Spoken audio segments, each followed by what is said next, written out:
bienvenue dans un nouveau vlog à Montréal. Je reviendrai à Montréal dans un grand Boeing bleu de mer. J'ai besoin de revoir l'hiver et ses aurores boréales. Il s'agit déjà de la dernière vidéo de notre road trip au Canada. Alors si vous ne l'avez pas fait, je vous invite à aller voir les 2 précédentes vidéos sur Québec et Toronto. On est arrivé à Montréal en fin de matinée, donc le temps de rendre la voiture et déposer les bagages à l'hôtel. Je pense que notre journée a réellement commencé vers midi et demi, et on a directement attaqué avec une petite marche, parce que oui, on ne va pas changer nos bonnes habitudes, donc direction le parc La Fontaine. Il faut savoir qu'il est assez connu ici, notamment parce qu'en hiver, vous avez une patinoire naturelle qui est sur le lac. Alors là, évidemment, au mois de novembre, il n'y avait pas encore de neige ni de glace, mais par contre, on était en compagnie de nos amis les écureuils, et on est toujours autant charmés par ces petites boules de poils. And you're singing the song, thinking this is the life. And you wake up in the morning and your head feels twice the size. Where you gonna go, where you gonna go, where you gonna sleep tonight.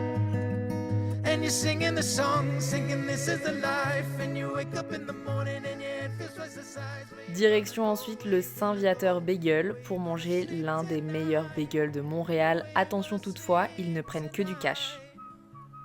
Après ce bon repas, nous avons traversé une partie du plateau Mont-Royal en nous dirigeant vers le Mild End, un quartier authentique et intemporel qui est rendu vivant grâce à de nombreuses friperies, microbrasseries et concept stores.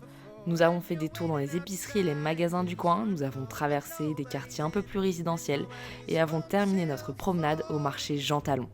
Ici, on trouve autant les touristes que les locaux, les étals colorés donnent faim et envie de manger. Nous reprenons ensuite notre route et nous passons devant mon ancien appartement, non sans émotion pour être honnête. Et nous terminons notre journée à la Banquise, restaurant mythique de Poutine. S'il y a bien un repas d'anniversaire que je voulais faire, c'était ici. Bonne fête à toi.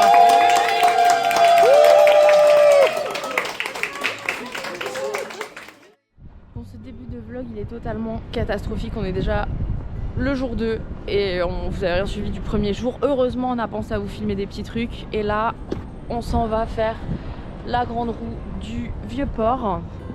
Donc on vous emmène avec nous, vous allez voir ça, la vue elle est à crever par terre. Bienvenue au Vieux-Port, dont vous l'aurez compris, l'emblème est la grande roue. Elle s'élève à plus de 60 mètres de haut. Et le prix est ma foi un petit peu excessif, on est sur plus de 30 €. Mais on s'est dit que quitte à être là, autant se la jouer touriste à fond. Donc on s'est pris des billets et nous voilà à l'intérieur. Bande de vénards, vous allez avoir la vue mais sans le prix du billet. J'aimerais bien être à votre place. Allez, on vous laisse profiter de cette vue sur le Saint-Laurent, les buildings, le Vieux-Port. Bref, Montréal vu du haut, c'est quand même super beau. Follow the sun,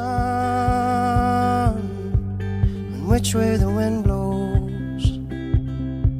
When this day is done,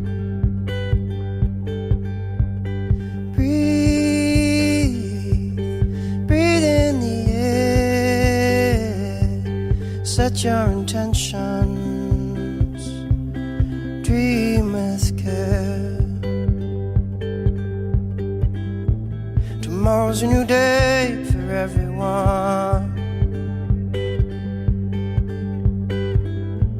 A brand new moon and brand new sun.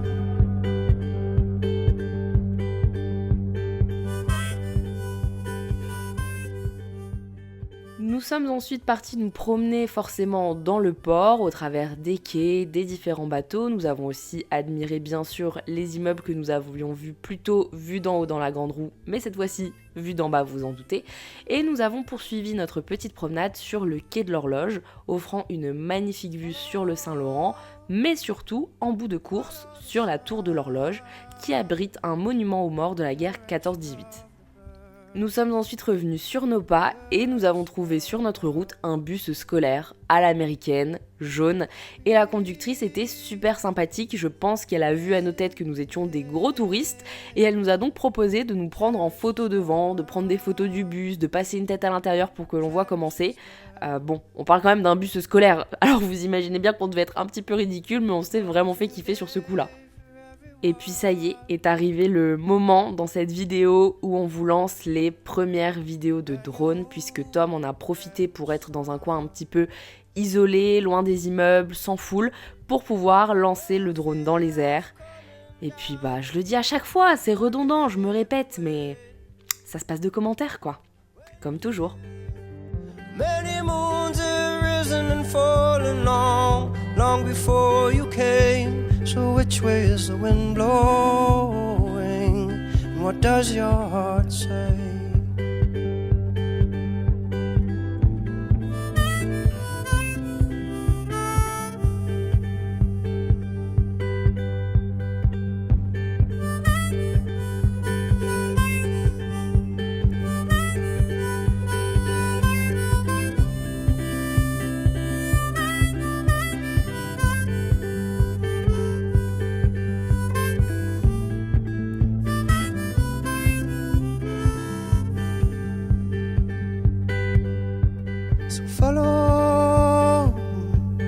Follow the sun, and which way the wind blows when this day is done.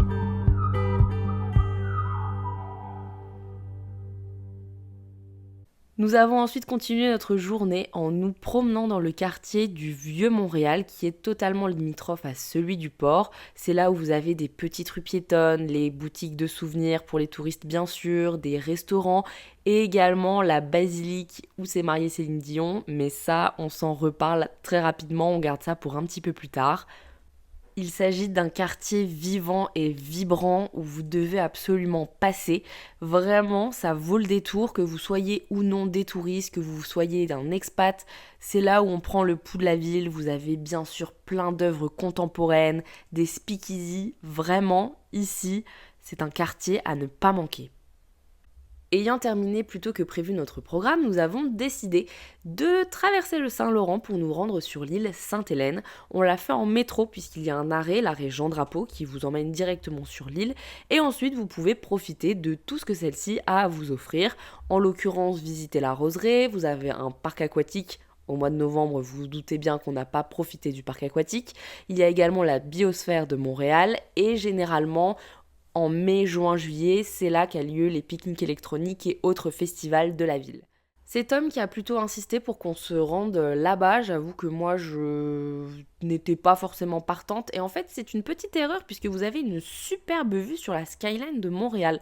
Donc on s'est posé sur un banc sous un arbre face au Saint-Laurent et à la ville de Montréal. Et je vous avoue que c'est quand même vachement joli. Il était ensuite temps de rentrer tout doucement à l'hôtel parce que ce soir nous avions un rendez-vous à ne pas manquer et nous, vous savez, on est plutôt des marcheurs avec Tom, donc ce qu'on a décidé de faire c'est de rentrer à pied. On en avait pour une très grosse heure de marche, on a traversé des ponts, on a traversé la ville, on a traversé d'ailleurs une autre île qui se trouve à côté de l'île Sainte-Hélène qui est l'île Notre-Dame sur laquelle il y a notamment des jardins. Bref, on a vraiment poncé Montréal dans tous les sens du terme, en long, en large, en travers, le métro, en sous-sol, en aérien, on a tout fait aujourd'hui, vraiment tout.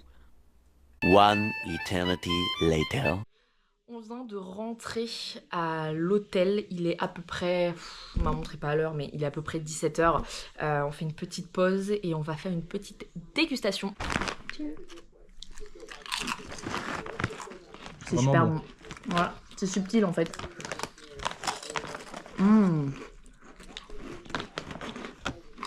C'est validé. Je pense que c'est une de mes préfs en goût. J'adore. Vraiment incroyable. On recommande. Ce soir on repart là d'ici une grosse demi-heure.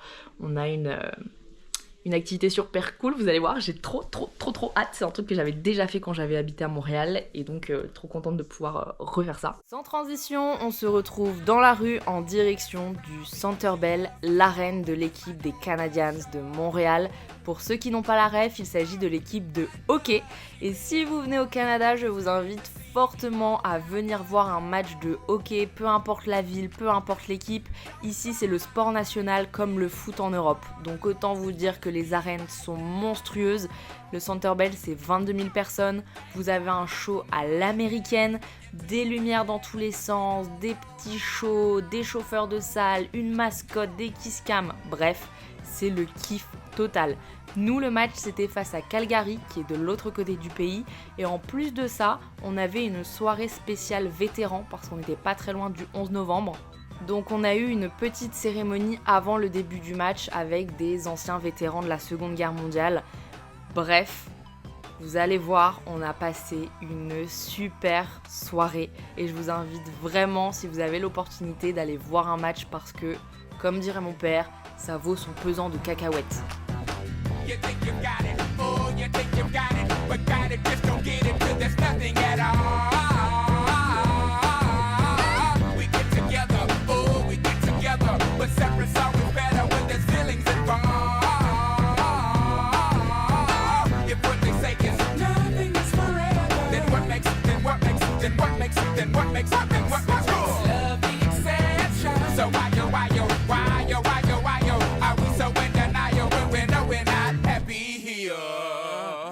Y'all don't wanna hear me, you just wanna dance.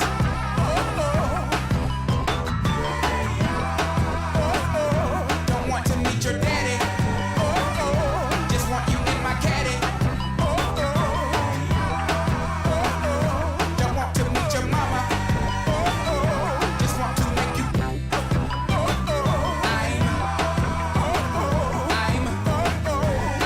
just being honest. I'm just being honest. Hey, all right now. Jour 3 à Montréal, nous allons quitter le manoir de Sherbrooke, là où nous logions, avant de vous faire un rapide tour du propriétaire. C'était un manoir totalement dans son jus, mais franchement ça avait son petit charme, et en plus nous avions le petit déjeuner inclus, et je dois dire que bien qu'il soit petit, on s'est quand même souvent régalé, petit mais efficace. On a ensuite attaqué la journée qui s'annonce plus ou moins chill sur la première partie où nous avons visité le quartier des spectacles et nous sommes ensuite dirigés vers le boulevard Sainte-Catherine. Alors je dois dire que là on s'est fait les centres commerciaux, les boutiques, plutôt shopping, et nous avons aussi profité de l'architecture et de la ville de Montréal en jouant forcément les touristes. Vous savez, avec Tom, on adore marcher, donc on a encore une fois traversé Montréal en long, en large et en travers, et en plus de ça, il faisait très beau. Vous allez voir, au fur et à mesure, on va enlever nos vestes, on va finir en t-shirt, et au moins vous avez des très belles images de Montréal sous le ciel bleu. Forcément, à force de marcher, on a faim. J'ai envie de dire, qu'est-ce qu'on mange? Une poutine. C'est pas dans ce vlog au Canada que vous allez nous voir manger de la salade. Toujours pas. On aime se faire plaisir, on n'en démord pas. Et ensuite, petit passage furtif à l'hôtel puisqu'on avait fait trop de shopping. Donc ensuite, après être retourné au manoir, il y a beaucoup de bruit, j'espère que vous entendez bien. On s'est rendu du côté de McGill, qui est une très très grosse université ici à Montréal. Je vais vous mettre des images à l'écran, mais dans l'idée ça fait très gros campus américain avec les grandes esplanades, les étudiants qui chillent. Il y avait un stand de queue de castor, il y avait un vendeur de hot dog, toute la partie des sports avec notamment les gros stades voilà, pour faire du foot américain, du foot, du baseball et compagnie, et aussi les vieux bâtiments qui sont super jolis à voir au niveau de l'architecture. Enfin, c'est vraiment un super campus, donc on s'est promené là. On est remonté jusqu'au pied du Mont-Royal, qui est en fait un gros mont qui sert aussi de parc, et là on est en train de redescendre dans le vieux Mont-Royal. Vous pouvez voir que là on est plutôt sur de l'immeuble, pas du tout dans le Mont-Royal. Et à 18h on va visiter la basilique Notre-Dame via un show de son et lumière. Donc la basilique Notre-Dame qui est là où Céline Dion s'est mariée. Voilà, donc on a décidé de la voir sous ce format là plutôt que juste rentrer à l'intérieur, la visiter, faire un petit tour et ressortir. On s'est dit que c'était sympa de le faire via un son et lumière, donc on vous mettra des images pour que vous voyez ce que ça donne. Là on va continuer de se promener, je vous mets des petits clichés de ce que c'est et on enchaîne avec la basilique. Made in 2014, dyed my hair blue. It came out of C6 sort of green. I like vintage dresses when they fall just below my knees. I pretend I scraped them climbing in the trees. I got a record player that was made in 2014, dyed my hair blue. It came out of C6 sort of green. I like vintage dresses when they fall just below my knees. I pretend I scraped them climbing in the trees. I'm in an elevator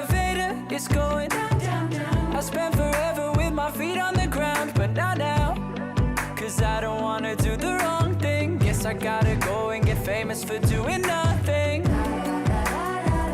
Crack a smile, crack a smile. Stay a while, stay a while. Am I holding for applause? Is it gone? A few moments later. Je sais pas si vous me voyez, mais c'est parce qu'on est dans la cathédrale, il fait tout noir. Basilique. D'ailleurs, notre basilique est sûrement mort. Parce qu'on l'a pas arrosé. Bisous. On se retrouve maintenant à la basilique Notre-Dame de Montréal pour vivre l'expérience Aura, un son et lumière immersif qui a lieu tous les soirs. Nous ne pouvions pas filmer pendant le spectacle, mais nous vous laissons des petites images de la basilique à la fin qui étaient éclairées. C'était magnifique.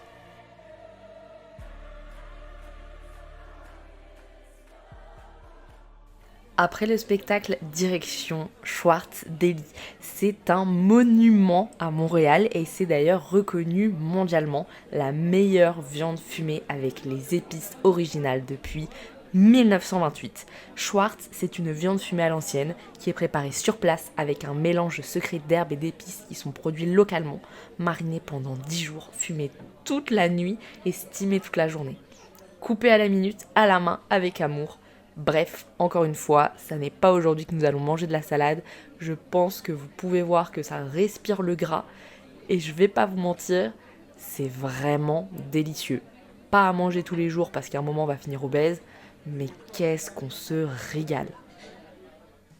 Ce matin, on commence la journée en prenant la direction du Mont-Royal. C'est un peu comme le Poumon Vert de Montréal, une grande colline au cœur de la ville, et ça a été imaginé par le même architecte que Central Park, bien que les deux ne se ressemblent pas du tout. On y vient pour prendre l'air, profiter de la nature et surtout admirer la vue.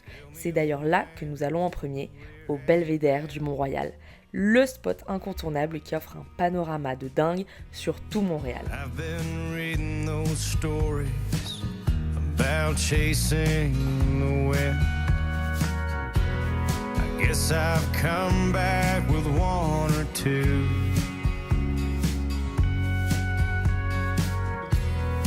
I've never really quite known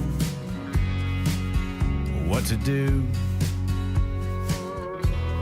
Tell me, old man, what are you looking for?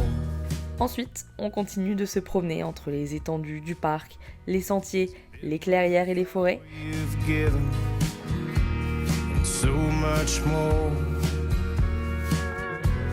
Sometimes the things we seek skew the point. Sometimes the whole damn world seems out of joint, and it makes me wonder. And it makes me want to live. So I'll steal freedom while there's still some, and take the whole world in. If I could only leave my worries with the birds or the wind, and I know one day there'll be solace, so I'll just live till then. If I could only leave my worries with the birds or the wind. Et nous nous rendons au lac aux Castors, un endroit assez paisible, entouré de verdure. Bref, on flâne, on profite de la nature et surtout, on oublie presque qu'on est à quelques minutes du centre-ville seulement. On est actuellement à l'Oratoire Saint-Joseph qui est juste derrière. On vient de le visiter, ça a duré quasiment 1h30. Donc qu'est-ce que c'est que ce truc ? En fait c'est une église et une basilique, vous avez les deux. Vous avez une crypte qui est en fait l'église et au-dessus vous avez une énorme basilique qui est la 3e plus grande du monde. Derrière forcément Saint-Pierre de Rome et une basilique en Côte d'Ivoire dont j'ai oublié le nom, Notre-Dame de la Paix je crois. C'est gratuit. Totalement gratuit, sauf la partie musée parce qu'il y a une petite partie musée sur l'église etc. Et du coup à l'intérieur vous pouvez visiter la crypte, un tunnel avec énormément de bougies, il y en a plus de 10 000 pour pouvoir voilà, faire des petites donations, allumer vos bougies, faire vos prières etc. Ensuite vous pouvez visiter la basilique, vous pouvez voir le tombeau de Frère André qui a énormément œuvré pour Saint-Joseph et qui a permis d'avoir l'oratoire, qui est juste là. Et vous pouvez également voir son cœur, parce qu'ils ont décidé de mettre son cœur. Il a été canonisé comme saint en 2010, donc ils ont fait forcément un beau tombeau. Ils ont séparé le cœur qui est devenu une relique puisque c'est un saint. Et vous pouvez visiter tout ça à l'intérieur, donc nous on vient de le faire.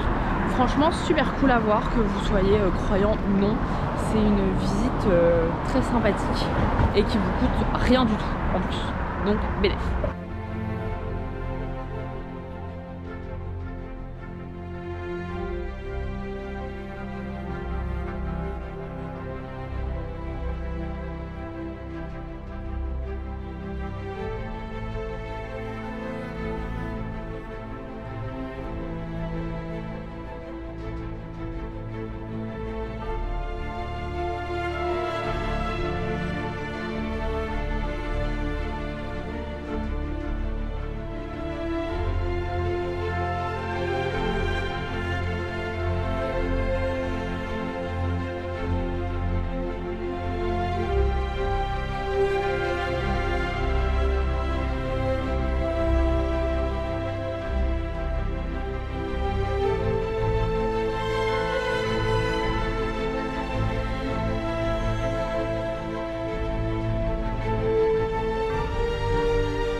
On essaye actuellement de rejoindre le Mont-Royal qui est par là-bas. Et du coup on a décidé de traverser par le cimetière Notre-Dame-des-Neiges, qui est un très très grand cimetière ici. Du coup on s'est renseigné un petit peu. Et en fait il y a plus de 900 000 personnes qui sont enterrées là, ce qui est énorme. Le plus grand cimetière de France, il y a 150 000 personnes. Donc imaginez en comparaison la taille du cimetière. Et devinez quoi? On s'est dit forcément sur 900 000 personnes il y a bien des têtes qui sont connues, comme dans tous les cimetières et les grosses villes. Donc on a googlisé notre question. Et qui était enterré ici? René. Le René national, l'époux de Céline Dion. Donc on s'est dit qu'on allait chercher la tombe de René. Et qu'est-ce qui s'est passé? On n'était qu'à 5 minutes de la tombe. Donc on a décidé d'aller voir ça. Le caveau familial avec toute la famille, etc. Très belle tombe, soit dit en passant. Par contre, on a constaté quelque chose, c'est que ici, il n'y a pas du tout de fleurs devant les tombes. Les tombes, ce sont des stèles hautes, et en fait, personne ne met de fleurs ou de plaques comme chez nous. Donc, voilà, c'est un peu triste entre guillemets parce que c'est juste des plaques. Mais on a vu la tombe de René et potentiellement, du coup, on se dit peut-être la tombe de Céline Dion. Si quand elle décède, elle se fait enterrer là, parce qu'on sait pas. On se dit qu'il y a de fortes chances qu'elle soit enterrée avec René.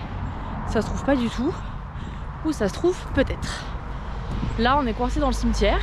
On essaye de sortir, sauf que il y a une énorme grille. Donc peut-être qu'on n'arrivera jamais au Mont-Royal. Il est juste là en plus, de l'autre côté. Ou alors faut qu'on escalade. Mais je pense qu'avec la chance qu'on a, je vais m'empaler. Donc on va éviter de faire ça. Je vous tiens au courant de si on arrive au Mont-Royal un jour ou pas. A few minutes later. Attends, mais j'ai des grosses fesses moi. Attends bien. Bon, c'est la seule sortie qu'on a trouvée, donc on fait ce qu'on peut. Hein. Une fois que nous avons réussi à sortir du cimetière, nous nous sommes rendus de nouveau au Mont-Royal pour admirer la vue du Belvédère, mais cette fois-ci, de nuit. Et l'ambiance n'est pas du tout la même, mais c'est tout aussi joli. Et évidemment, on n'allait pas finir cette journée sans manger une poutine, parce qu'une poutine par jour, c'est le minimum syndical au Canada. Donc rebelote, nous revoilà à la banquise, on ne change pas les bonnes habitudes. Aujourd'hui, on est le jour 5 à Montréal et le dernier jour, on repart vers 16h en direction de l'aéroport et du coup on a décidé pour cette dernière journée de se promener dans les souterrains de Montréal. En fait, c'est un énorme réseau de tunnels, comme ça, où vous avez également des boutiques, etc. Vous avez 32 km de dédales et de réseaux sous la ville de Montréal qui rejoignent en fait les énormes centres commerciaux, palais des congrès, les gros bâtiments en fait de la ville, et ce qui vous permet en fait de marcher d'un bâtiment à l'autre sans passer par la rue, ce qui est très pratique notamment en hiver lorsque il fait très froid et qu'il y a beaucoup de neige dehors ou qu'il y a même carrément des tempêtes de neige. Donc nous on est en train de découvrir un peu ces petits tunnels et pour l'instant on s'en sort bien. On a trouvé un plan sur internet et là on a réussi à aller du complexe des jardins jusqu'au palais des congrès. Le but c'est de rejoindre le centre Eaton qui est bien plus loin dans la rue, donc à voir si on s'en sort sans jamais repasser par l'extérieur parce que pour l'instant on a réussi à ne jamais mettre un pied dehors. Affaire à suivre.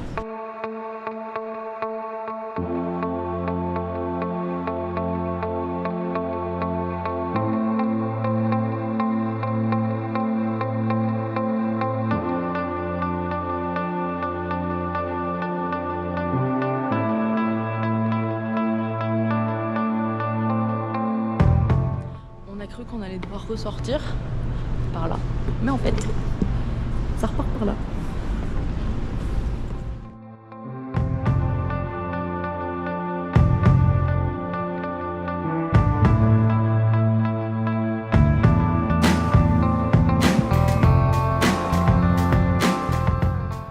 Franchement je trouve qu'on progresse assez vite quand même, on s'est pas trop perdu et on n'est toujours pas ressorti à l'extérieur et c'est quand même vachement bien indiqué. Alors là il y avait une plaque par exemple et ici je vais vous montrer, il y a toutes les destinations avec les parkings, les métros, etc. Ce qui fait qu'on se retrouve facilement sur le plan qu'on a chopé sur internet.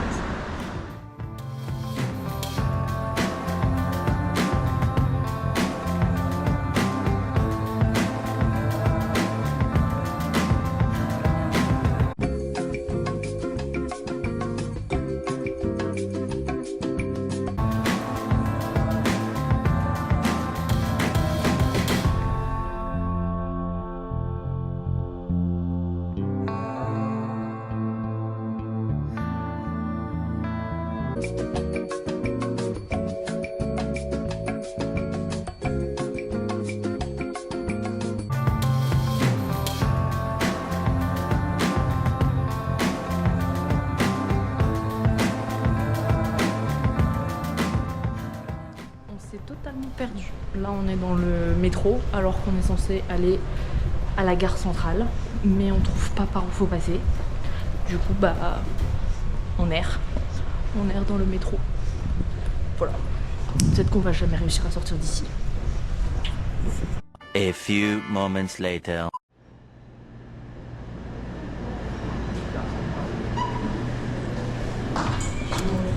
On n'est pas du tout perdu en fait. C'est bon, on va sur la bonne route. On a rejoint la gare centrale.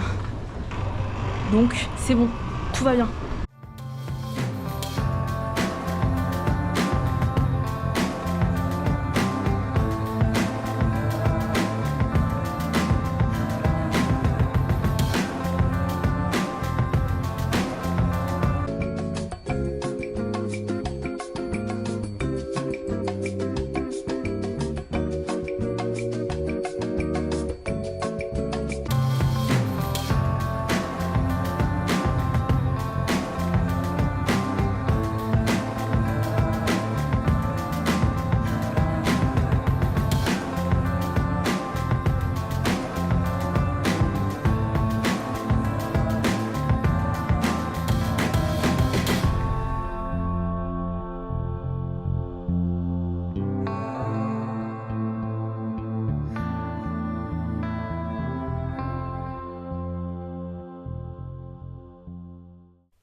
Mission accomplie, nous avons réussi à rejoindre le centre Eaton en passant uniquement par le dédale de souterrain de Montréal. Et une fois que nous avons réussi ce petit exploit sans nous perdre, ou presque, nous décidons de flâner dans les rues une dernière fois. Nous avons encore quelques heures à tuer. Nous passons par des quartiers que vous avez déjà vus et sûrement reconnus, la vieille ville, le vieux port. On flâne dans des quartiers résidentiels, le quartier des spectacles, l'avenue Sainte-Catherine, Chinatown, bref, on fait le tour, on ne s'en lasse pas. On achète aussi de la poutine. Oui, quand je vous dis qu'on aime la poutine, on aime vraiment la poutine, au point d'en ramener chez nous. Et il est déjà temps de rentrer en France après ces 10 jours de road trip qui, je dois dire, étaient vraiment géniaux. J'espère que vous avez apprécié cette série de vlogs autant que nous avons apprécié la vivre. Et j'aimerais adresser ces quelques mots à mon cher Canada et cette chère ville de Montréal. J'espère un jour pouvoir vous revoir. Je n'ai pas envie de vous dire adieu, j'ai simplement envie de vous dire au revoir. Et à vous aussi, je vous dis à la prochaine. Je viendrai à Montréal dans un grand Boeing bleu de mer. J'ai besoin de revoir l'hiver